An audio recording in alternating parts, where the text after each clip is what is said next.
സിനിമയുടെ ട്രെയിലറിൽ കാണിച്ച എല്ലാ കാര്യങ്ങളും സിനിമയിൽ ഉണ്ടാകാറുണ്ടോ? ചിലതിൽ ഉണ്ടാകാറില്ല. ട്രെയിലറിൽ മാത്രം കാണിക്കുകയും എന്നാൽ സിനിമ വന്നപ്പോൾ മറ്റൊരു രീതിയിലായിരിക്കും അത് കാണിച്ചിട്ടുണ്ടാവുക. അത്തരത്തിലുള്ള ചില സിനിമകളെ കുറിച്ചാണ് നമ്മൾ ഇന്ന് സംസാരിക്കാൻ പോകുന്നത്. 2021 ജിത്തു ജോസഫ് സംവിധാനം ചെയ്ത മോഹൻലാൽ ചിത്രമായിരുന്നു 12th മാൻ. ആ സിനിമയുടെ ട്രെയിലർ കാണിച്ചപ്പോൾ ഇങ്ങനെയാണ് ഉണ്ടായത്. സിനിമയിലെ ആ ഗ്യാങ്ങിലെ എല്ലാവരും ചേർന്ന് വട്ടത്തിലൊരു മേശയ്ക്ക് ചുറ്റുമായി ഇരിക്കുന്നത് കാണിക്കുന്നുണ്ട്. എന്നാൽ സിനിമയിൽ ആ രംഗത്ത് അനുശ്രീയില്ല. കാരണം അനുശ്രീയുടെ കൊലപാതകമാണ് അവർ അവിടെ നിന്നും അന്വേഷിക്കുന്നത്. ഒരു ദിവസം ഇവിടെ കിടക്കട്ടെ, ഒന്ന് രണ്ടെണ്ണം പൊട്ടിച്ച മണി പോലെ പറഞ്ഞോളൂ. അതിന്റെ ഒന്നും ആവശ്യമില്ല. ഈ ഒരു ടീസറിൽ അനുശ്രീയെ കൂടി കാണിക്കുമ്പോൾ പ്രേക്ഷകർ ഒരിക്കലും തന്നെ മനസ്സിലാക്കില്ല സിനിമയിൽ അനുശ്രീ കൊല്ലപ്പെടാൻ പോകുന്നുണ്ടെന്ന്. ആ ഒരു ട്വിസ്റ്റ് നിലനിർത്താൻ വേണ്ടി ടീസറിന് വേണ്ടി മാത്രം ചിത്രീകരിച്ച ഒരു രംഗമാണിത്. ഓരോ സിനിമയുടെ ടീസറും ട്രെയിലറും ഇറങ്ങുമ്പോൾ അത് ഡീകോഡ് ചെയ്തുകൊണ്ട് സിനിമയുടെ കഥ തന്നെ സ്വന്തമായി ഉണ്ടാക്കി പറയുന്ന ഒരുപാട് പേരുണ്ട്. അവരെ കൺഫ്യൂസ് ചെയ്യിപ്പിക്കാൻ വേണ്ടിയാണ് ജിത്തു ജോസഫ് ഇങ്ങനെ ഒരു കാര്യം ഈ സിനിമയിൽ ചെയ്തത്. ഹോളിവുഡ് സിനിമകളിൽ ധാരാളമായി കണ്ടുവരുന്ന രീതിയാണ്. അതിൽ VFX ഉപയോഗിച്ചുകൊണ്ട് ട്രെയിലറിൽ പല മാറ്റങ്ങളും വരുത്തും. പിന്നീട് സിനിമ വരുമ്പോൾ അതൊന്നും തന്നെ അതിനുണ്ടാവുകയുമില്ല. കാരണം പ്രേക്ഷകരെ കൺഫ്യൂസ് ആക്കുക എന്ന് തന്നെയാണ് അത് ഉദ്ദേശിക്കുന്നത്. അല്ലെങ്കിൽ കൂടുതൽ ഇൻട്രസ്റ്റിംഗ് ആക്കുക എന്ന് കൂടി അത് ഉദ്ദേശിക്കുന്നുണ്ട്. മാർവൽ സിനിമകളിൽ ധാരാളമായി ഈ രീതി ഉപയോഗിച്ചിട്ടുണ്ട്. സ്പൈഡർമാന്റെ അവസാനം ഇറങ്ങിയ ഒരു സിനിമയായിരുന്നു നോ വേ ഹോം. അതിൽ ഏറ്റവും വലിയ പ്ലോട്ട് ട്വിസ്റ്റായി വെച്ചൊരു കാര്യമായിരുന്നു സിനിമയിലെ 3 സ്പൈഡർമാൻമാരും ഒരുമിച്ച് വരുന്നത്. എന്നാൽ ട്രെയിലറിൽ അത് കാണിക്കാൻ കഴിയില്ല. അതുകൊണ്ട് തന്നെ ഈ ഒരു രംഗം ശ്രദ്ധിക്കുക. എന്നാൽ സിനിമയിൽ 3 പേരും ഒരുമിച്ച് വരുന്ന രംഗമായിരുന്നത് 2 പേരെയും VFX ഉപയോഗിച്ചുകൊണ്ട് മായ്ച്ചു കളഞ്ഞാണ് ട്രെയിലറിൽ കാണിച്ചത്.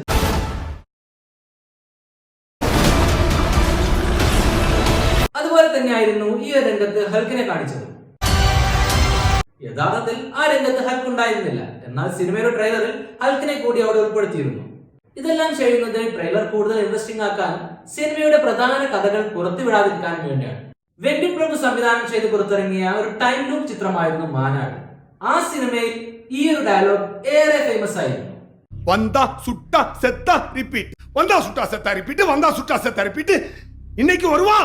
SJ സൂര്യയുടെ ആ ഒരു ഡയലോഗ് സിനിമയുടെ ടീസറിൽ ഇത്തരത്തിലായിരുന്നില്ല.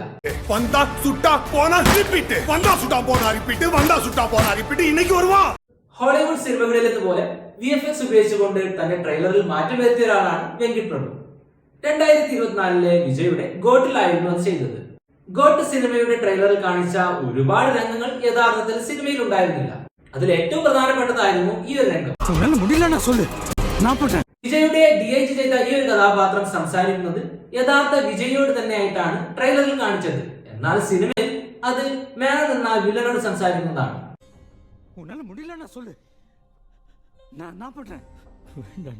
VFX ഉപയോഗിച്ചുകൊണ്ട് അവിടെ വിജയി പേസ്റ്റ് ചെയ്യുകയായിരുന്നു വെങ്കിട്ട് പ്രഭു ചെയ്തത്. സിനിമയിൽ കാണിച്ച ഒരു പ്രധാനപ്പെട്ട ക്യാമിയോ ആയിരുന്നു വിജയകാന്തിന്റെ രംഗങ്ങൾ. എന്നാൽ ആ രംഗങ്ങളെല്ലാം തന്നെ സിനിമയുടെ ട്രെയിലറിൽ കാണിച്ചിട്ടുണ്ട്. പക്ഷേ VFX-ലൂടെ മുഖം മാറ്റാതെ വിജയ് ഉപയോഗിച്ചുകൊണ്ടാണ് ട്രെയിലറിൽ കാണിച്ചത്. എന്നാൽ സിനിമയിലെത്തിയപ്പോൾ ആ രംഗത്ത് VFX ഉപയോഗിച്ചുകൊണ്ട് അത് വിജയകാന്താക്കി മാറ്റുകയും ചെയ്തു. ഈ ഒരു രംഗത്ത് ട്രെയിലറിൽ പ്രഭുദേവയെ മാത്രം VFX ഉപയോഗിച്ചുകൊണ്ട് മായ്ച്ചു കളഞ്ഞാണ് കാണിച്ചത്.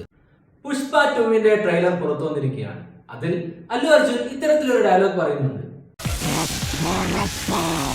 ട്രെയിലറിലെ എല്ലാ ഭാഷകളിലും ആ ഒരു ഡയലോഗ് തന്നെയാണ് പറയുന്നത്. അതിന്റെ അർത്ഥം എന്താണ്? സബ് ടൈറ്റിലിൽ നോ മെർസി എന്നാണ് അതിനർത്ഥം കാണിക്കുന്നത്. മലയാളത്തിലേക്ക് വരുമ്പോൾ എന്തായിരിക്കും അതിന്റെ അർത്ഥം? പുഷ്പ 1 മലയാളം ട്രെയിലറിലും അത്തരത്തിലൊരു ഡയലോഗ് ആയിരുന്നു ആദ്യം കാണിച്ചത്. ഇത് പുഷ്പയാടാ, പുഷ്പരാജ്.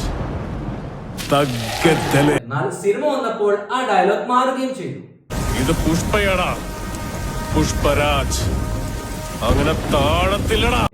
അതുപോലെ തന്നെ 2 ഡയലോഗ് പിന്നീട് മാറിയേക്കാം. KGF 2 പ്രകാശ് രാജ് പറഞ്ഞൊരു ഡയലോഗാണിത്. രക്തം കൊണ്ട് എഴുതിയ കഥയാണ്. തുടരണമെങ്കിൽ വീണ്ടും രക്തം വേണ്ടിവരും. എന്നാൽ ആ സിനിമയുടെ ട്രെയിലറിൽ പ്രകാശ് രാജ് പറയുന്നത് ഇത്തരത്തിലാണ്. ചോറ് കൊണ്ട് എഴുതിയ കഥയാണ്. വീണ്ടും ചോറ് തന്നെ വേണ്ടിവരും. ചോര എന്ന് പറഞ്ഞത് രക്തമായി മാറി. വളരെ വിവാദമായ ഒരു സിനിമയായിരുന്നു ചുരുളി. ചില്ലിന്റെ ട്രെയിലറിൽ അവസാനം ജാഫർ ഇടിക്കുയുടെ കഥാപാത്രം ഇത്തരത്തിലൊരു ഡയലോഗ് പറയുന്നുണ്ടായിരുന്നു. എന്തായാലും ഒരു ആത്മീയ ഉണർവുണ്ടല്ലോ. പിന്നീട് ട്രെയിലറിൽ നിന്ന് തന്നെ ആ രംഗം ഒഴിവാക്കുകയും സിനിമയിൽ അത് കാണിക്കുകയും ചെയ്തില്ല. എല്ലാവർക്കും ഇഷ്ടപ്പെട്ട ഒരു സിനിമയാണ് ആടും ആട് 2. എന്നാൽ ആടിന്റെ ട്രെയിലർ നിങ്ങൾ കണ്ടിട്ടുണ്ടോ? അതിൽ ഇത്തരത്തിലുള്ള ചില രംഗങ്ങൾ കാണിക്കുന്നുണ്ട്. സദാവ് ഹക്കീമിന്റെയും PP ശശിയുടെയും ഈ രംഗങ്ങൾ സിനിമയിൽ നിന്നും ഒഴിവാക്കപ്പെട്ടിരുന്നു. ഇതുപോലെ ട്രെയിലറിൽ കാണിക്കുകയും സിനിമയിൽ കാണിക്കാതിരിക്കുകയും ചെയ്ത സംഭവങ്ങളെ കുറിച്ച് നിങ്ങൾക്ക് അറിയാമെങ്കിൽ അത് കമന്റ് ചെയ്യുമല്ലോ. ഈ ഒരു വിഷയത്തിൽ മുമ്പ് നമ്മൾ പല വീഡിയോകളിലായി പല കാര്യങ്ങളും പറഞ്ഞിട്ടുണ്ട്. അതെല്ലാം തന്നെ ഇതിന് ശേഷം ചേർക്കുന്നതാണ്. അത് കാണാത്തവർ കാണുമല്ലോ. മറ്റൊരു രസകരമായ വീഡിയോയുമായി വീണ്ടും വരാം. പീസ്.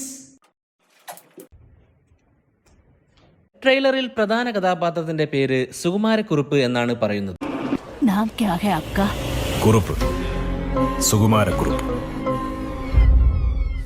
എന്നാൽ സിനിമ റിലീസായപ്പോൾ കഥാപാത്രത്തിന്റെ പേര് സുധാകരക്കുറുപ്പ് എന്നായി മാറി. नाम क्या है आपका? കുറുപ്പ്, സുധാകർ കുറുപ്പ്.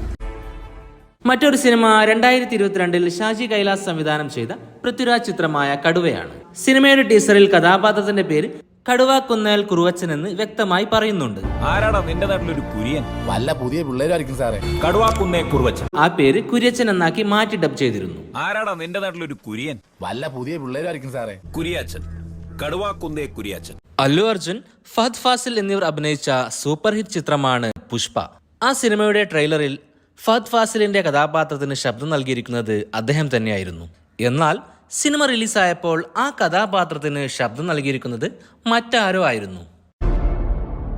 പാർട്ടിയില്ലേ പുഷ്പ?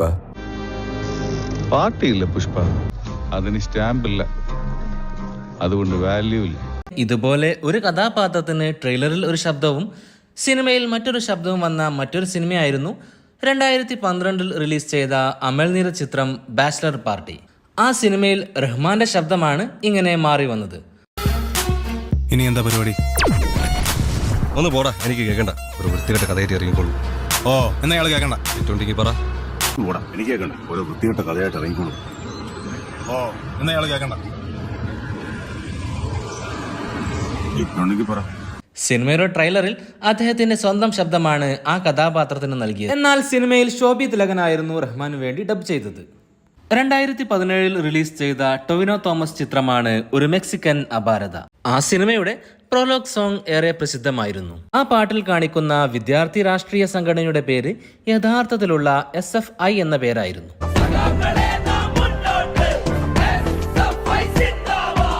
പക്ഷേ സിനിമ റിലീസായപ്പോൾ ആ സംഘടനയുടെ പേര് SFY എന്നായി മാറി. ഈ കോളേജിൽ ഒരു കൊടി ഉയരുന്നുണ്ടെങ്കിൽ അത് SFIയുടെ ചുവന്ന കൊടിയായിരിക്കും.